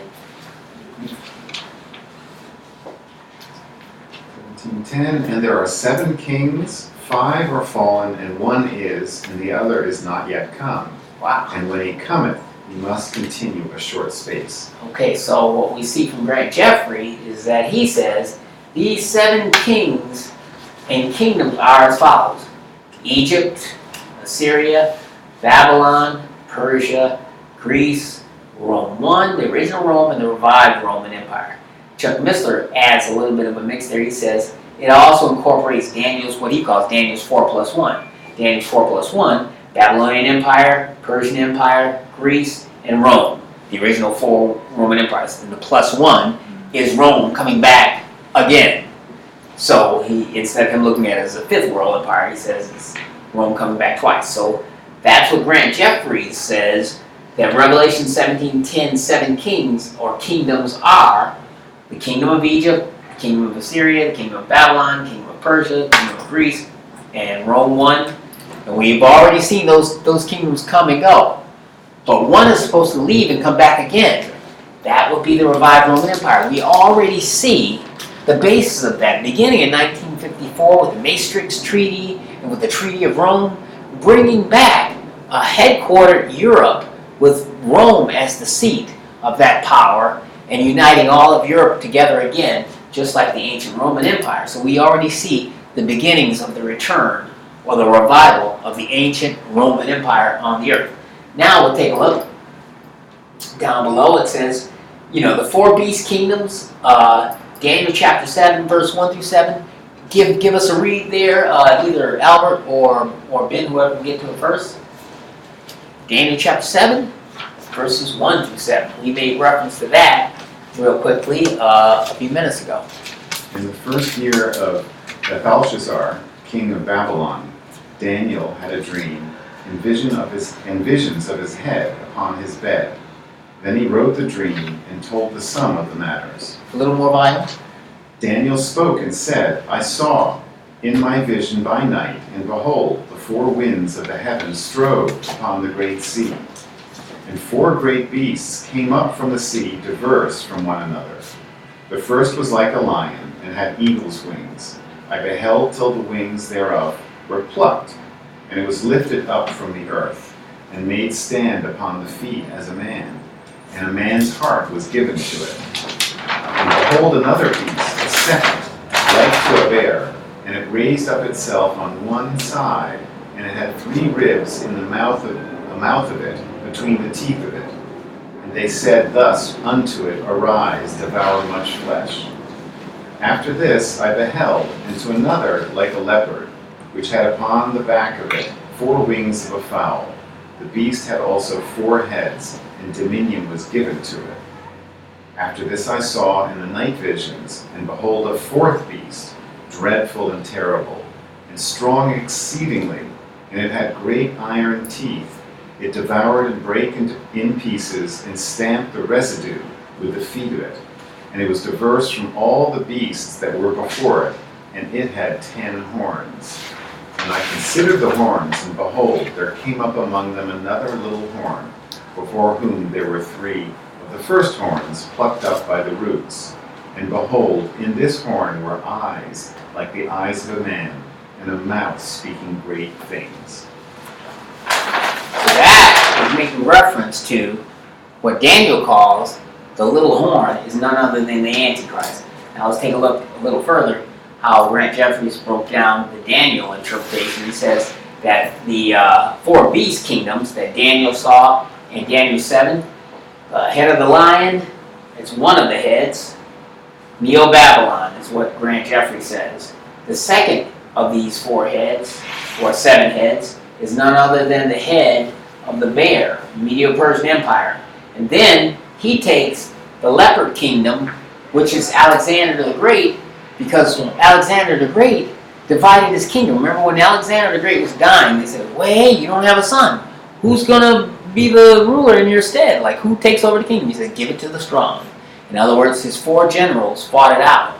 And his 4 top generals divided up the kingdom into 4 parts. And those kingdoms, or that kingdom of Alexander the Great, was divided up amongst the 4 great generals of Alexander: Lysimachus, Cassander, Ptolemy, and Seleucus.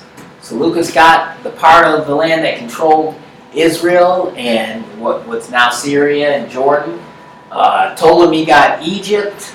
Cassandra got North Africa, and Lysimachus got the rest. And so he divides it out and says, head 1, lion head of Neo-Babylon. Head 2, the bear of Media-Persia. Head 3, the leopard of Greece, which is actually 4 heads because of the 4 generals. So that gives you heads, 1 through 6. And then he says the 7th head is the terrible beast, the final head, which is the revived Roman Empire of the terrible beast, which is the Antichrist.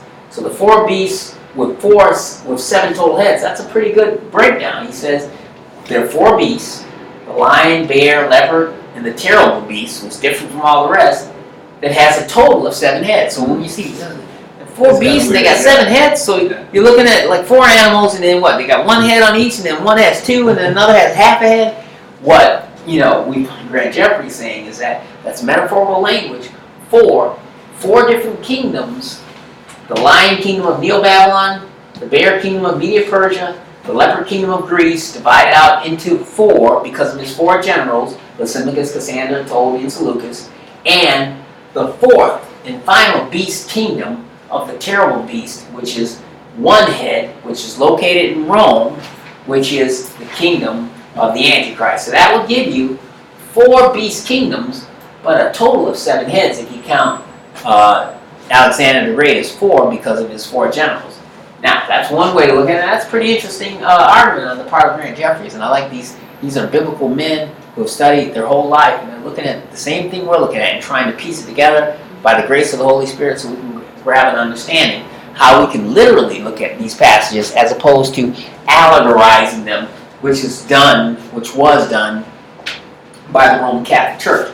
So now let's take a look at Adrian Rogers, and we already read a little bit of at the very beginning what he said. So give it to us again. Read for us Revelation 17:10.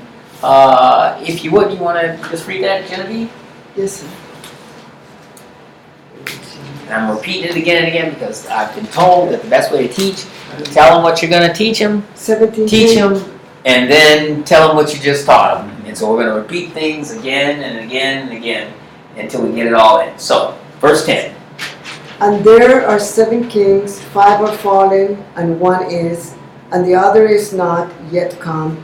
And when he cometh, he must continue a short space. Okay, now this is what Adrian Rogers says. He says, those 5 fallen kings are none other than this total of 7 kings. 5 have fallen, right? There's 7 total kings we learned in Revelation 17. 5 have fallen, 1 is, and the other is not yet come. He says the 5 that are fallen are the Roman emperors of the Roman Empire who had already died or fallen from power as of the time of Revelation chapter, the book of Revelation being given to John on the island of Patmos. He says Augustus, the first Caesar, followed by Claudius, the next Caesar, Caligula, Tiberius, and Nero, who persecuted Christians terribly, had come and gone by the time John was receiving the book of Revelation on the island of Patmos. But now we refer to the one who is. Adrian Rogers says that's making reference to Emperor Domitian, who was on the throne at the time that John was receiving the book of Revelation on the island of Patmos. So he was alive at the time. So 5 have fallen. 1 is at the time of 96 AD when John's getting this information down. And then that's the 6th. And the 7th of these 7 kings will be the one who has not yet come. That's got to be making reference to none other than a new Roman Empire who isn't on the throne at the time of the book of Revelation, but who will come after the book of Revelation. And that would be none other than the Antichrist. So, now we'll look finally at Chuck Missler. Chuck Missler says that the one who is and other than not yet come, again, Egypt, Assyria, Babylon, Persia, and Greece are the 5 who have already fallen, he says. Now Chuck Missler changes it a little bit and says the one who isn't necessarily Domitian himself, but it's the Roman Empire, the first Roman Empire So 5 great kings or kingdoms: Egypt, Assyria, Babylon, Persia, Greece, and the one that is at the time of the writing of the book of Revelation is, regardless of which emperor is on the throne, it's the Roman Empire that's the kingdom of the world in 96 AD. So the 6th kingdom, 5 have fallen, 1 is, it's the Roman Empire. The Roman Empire is extant at the time. I like that. I like Chuck Missler's interpretation. I think even better than the specificity about the mission. And then he says, and then there's a 7th, who is the other, who has not yet come. All of these Bible prophecy scholars agree that that other who has not yet come is none other than the Antichrist, who will be the head of one, a revived Roman Empire that will eventually segue itself into what? A one-world government of the New World Order that will have as its official state religion Roman Catholicism that has been modified to include a goddess worship system. And what Christian denomination has already, as part and parcel of its foundation of faith, a goddess worship system? Genevieve, can you tell us? Catholics. Yeah. You were a Catholic, weren't you? Yes. And Mary was revered as the Queen of Heaven, was she not? Yes. She was given the title of the Queen of Heaven. Dave Hunt points out in his excellent book, A Woman Rides the Beast, the documentary of which you can see on YouTube under the same name. He points out that I went to Europe and I did a research and a survey of all of the cathedrals built by the Roman Catholic Church. And he says, of them, there are thousands of them, almost all of them named after or devoted to the Blessed Mother. All of them, in some name, shape, form, or fashion, dedicated to Mary. He says, dedicated to Jesus, I found one. Wow. One basilica or shrine or Catholic cathedral dedicated to Jesus Christ, God in human flesh, while the other 99.9 are dedicated to his earthly mother, who had no position of authority in Scripture, but in the Roman Catholic Church, she's revered as the Queen of Heaven. Why? Because Roman Catholic can't read the Bible? No. Because the spirit behind the Roman Catholic Church is Satan himself. And he's doing what? He's doing exactly what he did in the Garden of Eden. In Genesis chapter 3, he gave his game plan. It's like we got the playbook. We know what his plays are because we already looked in Genesis chapter 3, and he decided that he was going to convert and pervert Adam's wife, Eve, into the world's first goddess. Because of her pride and desire, hey, I can be exalted above even my husband. I can be on top. And what was the judgment that God pronounced? When he pronounced judgment, he said Satan would crawl on his belly, because he's done this. He says, Adam, because you listen to the voice of your wife, everybody in the universe is going to have to die because of you. And you're going to have to work, toil, sweat of your brow shall you eat your bread until you return to the earth. You're going to die physically. But don't worry, the Messiah will come and save you. But to the woman he said this. He said, you, because you've done this, your desire shall be toward the man. I thought that meant that Eve wasn't attracted to Adam sexually until after the fall. That's not what it meant. What it meant was, because you've done this, you've now given root to the seed of sin, of pride, domination. The Jezebel spirit we hear so much about was born in that evil moment. In Genesis chapter 3 and verse 15, God says, your desire is going to be to dominate over your husband. The headship of the man that I established has been refuted and challenged by Satan putting the headship of the woman above the man through sexual prowess of the woman. But God says, but he's going to rule over you. Now those aren't my words, so don't write letters and emails to me and saying you're a misogynist, you hate women, it's your fault. I'm just reading to you what it says in Genesis chapter 3, verse 15 and 16. God says, in the woman, Eve, her desire in her spirit from that point onward is going to be, Adam, I told you you're not doing it right. Do it this way. And do we not joke about that every day? Men and women alike make jokes about how men are henpecked by the wife and like, oh yes, dear, and the women are always telling us what we did wrong and how we need to do it better. And whatever. It wasn't always that way. God didn't intend it to be that way in the garden, but Satan did. And as a result, now every daughter, every female that's born is the daughter of Eve. And she inherits from her biological mother, mitochondrial Eve, the spirit of what some people have called the Jezebel spirit, the spirit of wanting to be dominant over the man. Not because she's evil and hates men and wants them to die and chop them up into little pieces, but because in her mind, I can do it better. Let me tell you how things should be done. Only God is supposed to tell the man how things are supposed to be done. If somebody decides to take the place where they're telling the man, who God has, risen up as his set piece, the champion and the, magistrate over the earth, that person is really putting themselves in the position that it should be occupied by who? By God himself.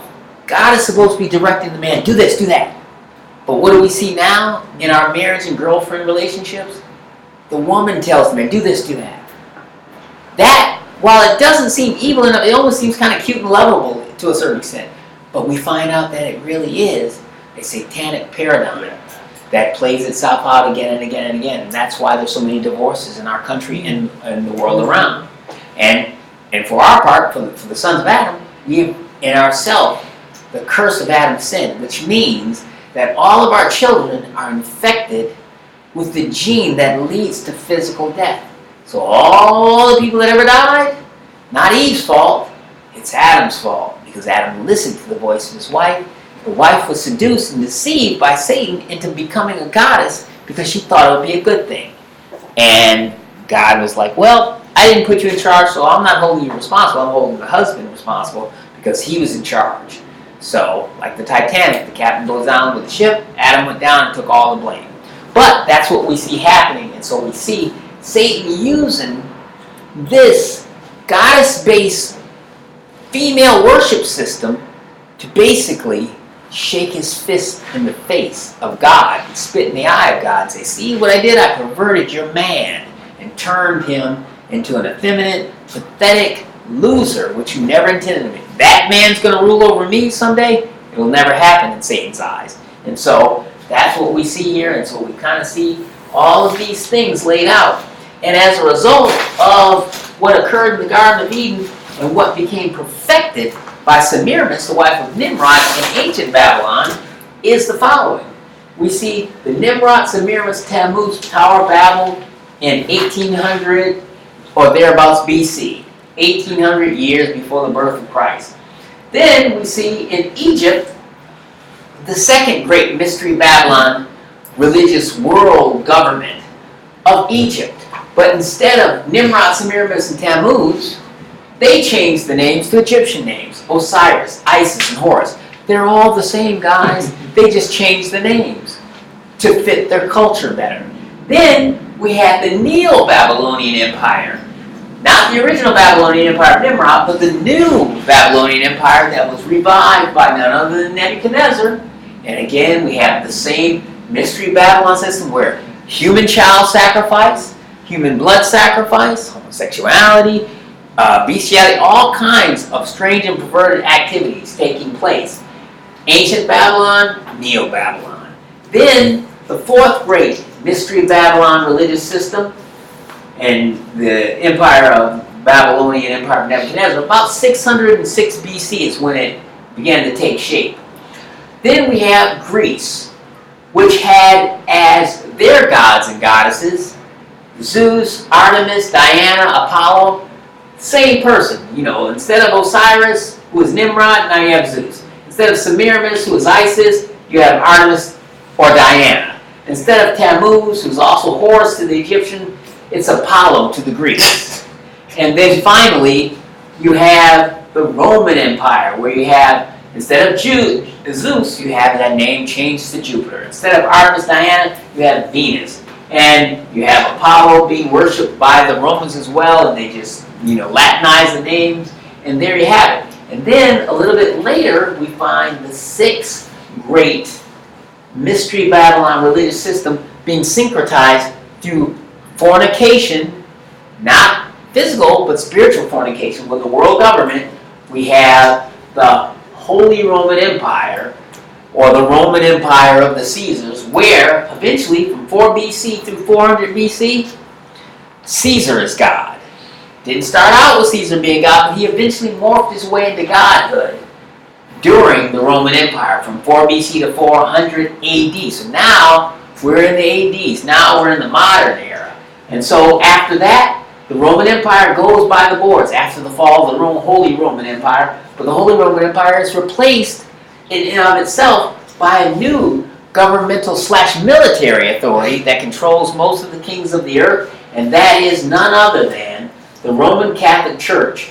And under Emperor Constantine that we talked about in 325 AD, he signs the Edicts of Toleration. I think he signed in 313, but eventually by 325 AD, he's able to gain converts to what he claims is the new state church of Rome, because he had a vision. He saw this red cross, which was the cross, not of Jesus Christ, but the cross of Tammuz, an ancient occultic symbol, a red plus sign in the sky, led him in a disembodied voice saying, "In this sign you will conquer. Go out and conquer the world and make them all Roman Christians." And so Constantine felt, oh my gosh, God spoke to me and told me to make the whole world Christianized.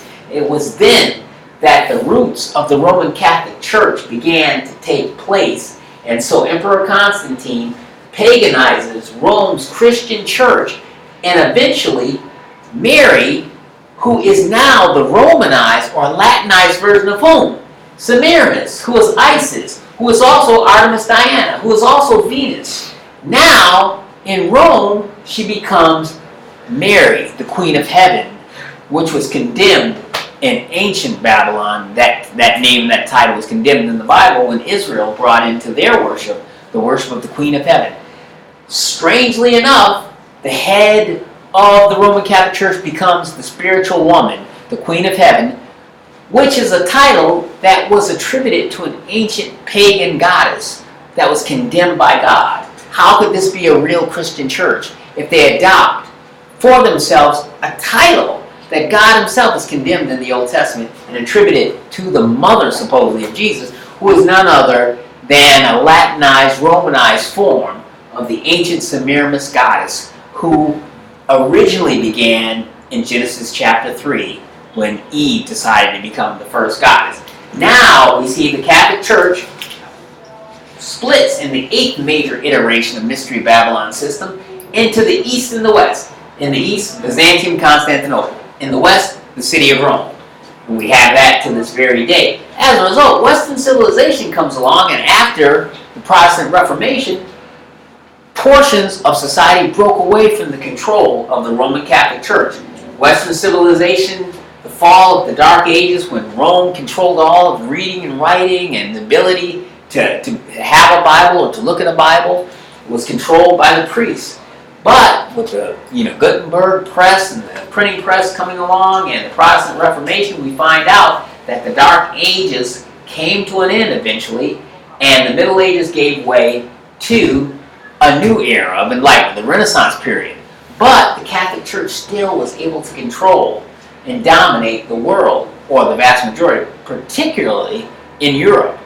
Catholic domination of the nation Spain, France, and the British Empire began and controlled up at about the time of 1000 AD.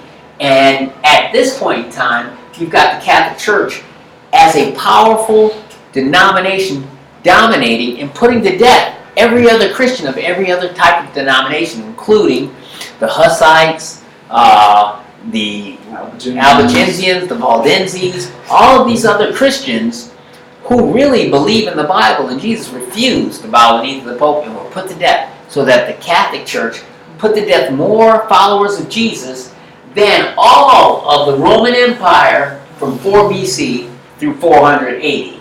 So now we have the Western civilization going through the Dark Ages and coming out with the Catholic Church domination in Spain, France, and the British Empire, and Europe about 1000 AD. Now we have from about 1400 AD to 1700 AD, the New World, the beginning of the New World Order of the American colonies. Guess what? British colonists broke away from Great Britain to get away from the domination of the state church system that had spread from Rome. The Church of Rome eventually became the Church of England, another state church system started by a Roman Catholic British king. And the true believers in Christ wanted to be free from that domination, so they were, at the risk of life and limb, able to jump in boats and go to the New World and come to what eventually became known as America. And in this New World order, in this new American colony, you had evangelical Christians, the Puritans, just like us, but eventually you had sent over from the British government the Founding Fathers, the Benjamin Franklins, and the George Washingtons, and the Thomas Jeffersons. All those guys have their roots back in the organized control. The Thomas Jeffersons, the intellectual elite of Great Britain, came to control the Puritans and make colonies. And basically, they went to war with Great Britain and the old British Empire, but they did it so that they could establish a new signpost, a new foundation for the foundation of a new world order based upon the old Atlantean mythos, a new Atlantis in the new world called now the United States of America.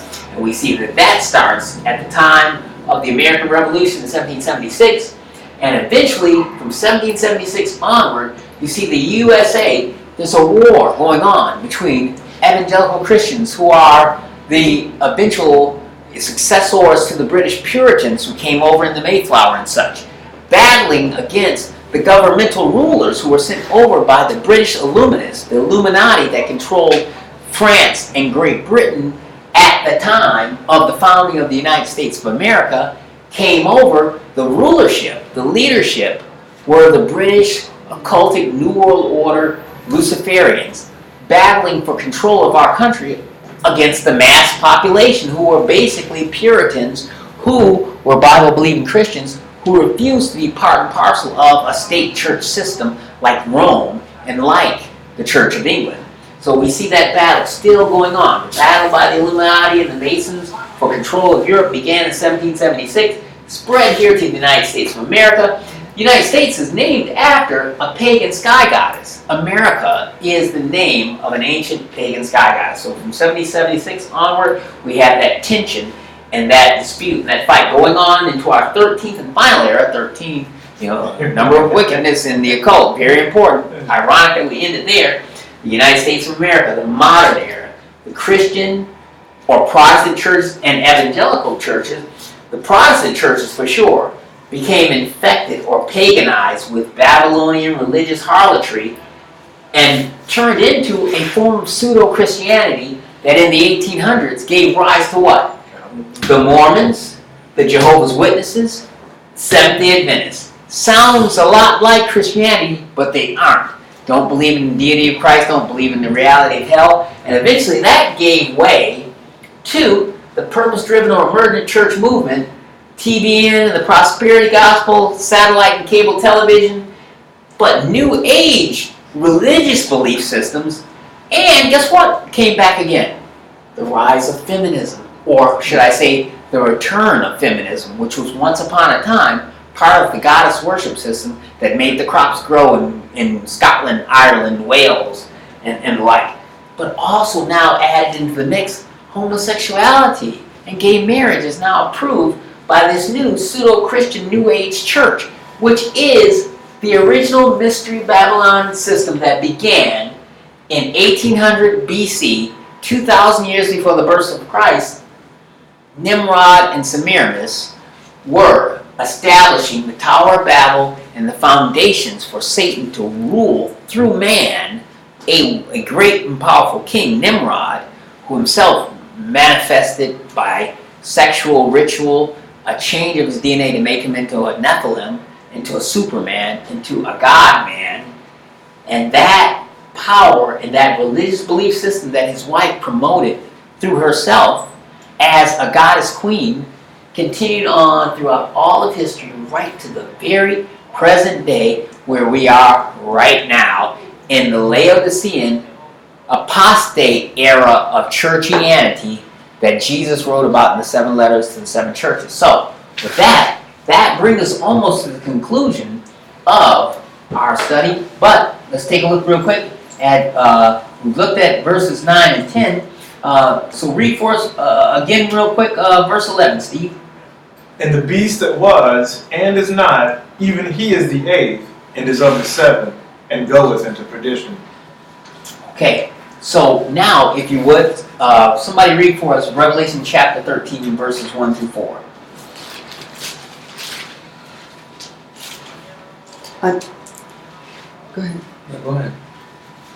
And I stood upon the sand of the sea, and saw a beast rise up out of the sea, having 7 heads and 10 horns, and upon his horns 10 crowns, and upon his heads the name of blasphemy.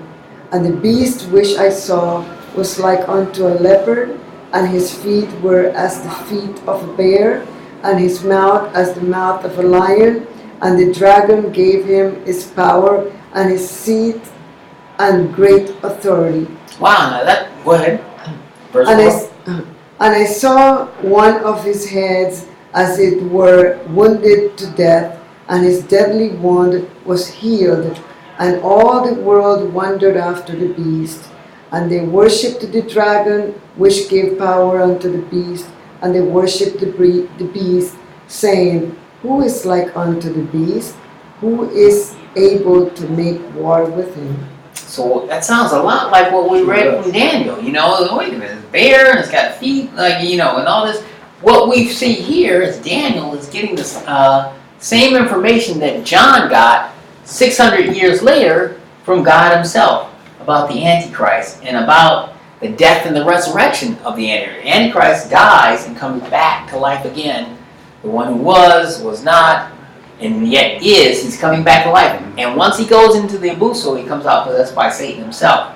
So we saw that in Revelation 13. But let's have, Steve, if you could, real quick, read for us Daniel chapter 7. We looked at some other portions of Daniel. Read 23, 24, and 25 again, because that ties into what Genevieve just read for us in Revelation chapter 13. So Daniel 7, 23, 24, 25. Thus he said, The fourth beast shall be the fourth kingdom upon earth, which shall be diverse from all kingdoms, and shall devour the whole earth, and shall tread it down, and break it in pieces. And the 10 horns out of his kingdoms are 10 kings that shall arise, and another shall rise after them, and he shall be diverse from the first, and he shall subdue 3 kings. And he shall speak great words against the Most High, and shall wear out the saints of the Most High, and think to change times and laws, and they shall be given into his hand until a time and times and the dividing of time. Okay, so that's where we get the idea that, you know, this Antichrist will, he'll die, he'll come back to life. You got 10 horns. That's where you get the idea that there are 10 regional governors or 10 kings of the world. Antichrist will rise up. 3 of those 10 regional kings will say, we're not going to bow the knee to one man. We're going to have a coalition government. Antichrist destroys and kills those 3 kings. He breaks off those 3 horns. So now there's 7 horns left. The 7 horns or rulers or kings left say, man, this guy, Antichrist was killed and came back to life. Who can make war against him? They are going to swear allegiance to the Antichrist. So now the 7 horns that are left, or the 7 regional leaders that are left, are going to swear their allegiance and power, cede their power over to the Antichrist. Now you'll have one little horn who becomes the leader of the whole world in the one world system.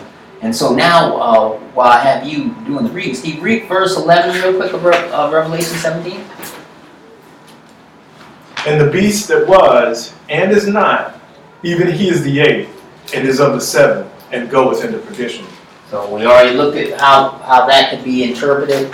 That he's the 8th, but he's of the 7. So we got 7 kings here: Egypt, Assyria, Babylon, Persia, Greece, Rome 1, Rome 2. So Antichrist is of the 7, meaning that he is the final world leader. The satanic power that's imparted to these 7 major world-dominating empires will all be coalesced together in the Antichrist, who is himself the 8th great world leader or world empire founder, but he is of the 7. Satan, who gave power to all of these other 7 world empires, will give power to the final united world government of the Antichrist. And so now, verses 12 through 14. Ben, if you would. And the 10 horns which thou sawest are 10 kings, which have received no kingdom as yet, but receive power as kings 1 hour with the beast. These have one mind, and shall give their power and strength unto the beast. These shall make war with the Lamb, and the Lamb shall overcome them. For he is Lord of lords, and King of kings, and they that are with him are called and chosen and faithful. So we have an interpretation here. It says, then the 10 kings which thou sawest, the 10 horns, just as I said, are 10 kings. And they haven't received the kingdom as of 96 AD, but they will receive powers as kings in 1 hour with the beast. When the Antichrist arrives after the church is raptured, then the 10 kings will get their kingdom. They don't have it in 96 AD, but they will get it. And we found out through Daniel, because Steve told us that 3 of those 10 kings are going to rebel against Antichrist and be cut off or destroyed by Antichrist, leading the other 7 to unite behind the Antichrist and give him full power. So it says, they receive their power in 1 hour with the beast. This is interesting, verse 13. These have one mind, and shall give their power and strength unto the beast. After Antichrist kills 3 of the kings for refusing to follow after him, it says they have one mind. Does that have something to do with taking the mark of the beast? The hive mind mentality. I've been told that you can put computer chips in the brain, and eventually you can get everybody who takes the mark of the beast to think alike. And you can send programmed messages and thoughts to the brain the same way you can send a text message to your smartphone or a video to your smartphone. They'll be able to have technology to pre-program the thinking of everybody that takes the mark of the beast. And that is what is really being suggested here. They are of one mind. They won't have the freedom or the independence of thought anymore. Once you take the mark of the beast, you won't be able to think for yourself anymore. You literally believe, because you're programmed to, that the Antichrist is God in human flesh, when it's really Satan in human flesh. Literally getting on the same page. There you go. They're all on the page to their own destruction. So, verses 15 to 18, Albert, you want to finish this up there?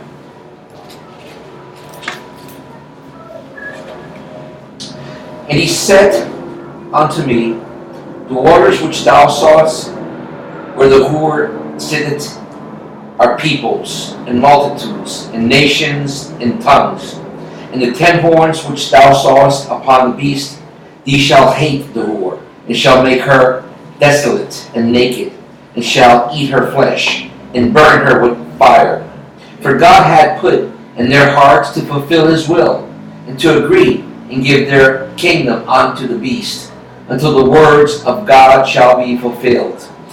And the woman which thou sawest is the great city, which reigneth over the kings of the earth. So we see that Mystery Babylon reaches a bad end, which we're going to look at next week when we get to Revelation 18. It says, and the 10 horns which thou sawest with the beast shall hate the whore, and shall make her desolate. At the end, after Antichrist has used her for his own benefits, he's going to hate her and want the worship that she gets, and he's going to make her desolate, and he's going to strip her naked and eat her flesh and burn her with fire. The Mystery Babylon whore system will be destroyed by Satan through the Antichrist, because he no longer needs it. He wants the worship for himself. And it says, really what happened was this. God put it in their hearts to fulfill his own will, and he made Satan say, you know what, why don't you get rid of that whore Babylon and you get the praise for yourself? That's exactly what I'm going to do. I thought that up myself. God put that thought in his mind, so that even he is still controlling Satan like a puppet that he is, to agree to give their kingdom unto the beast until the words of God should be fulfilled.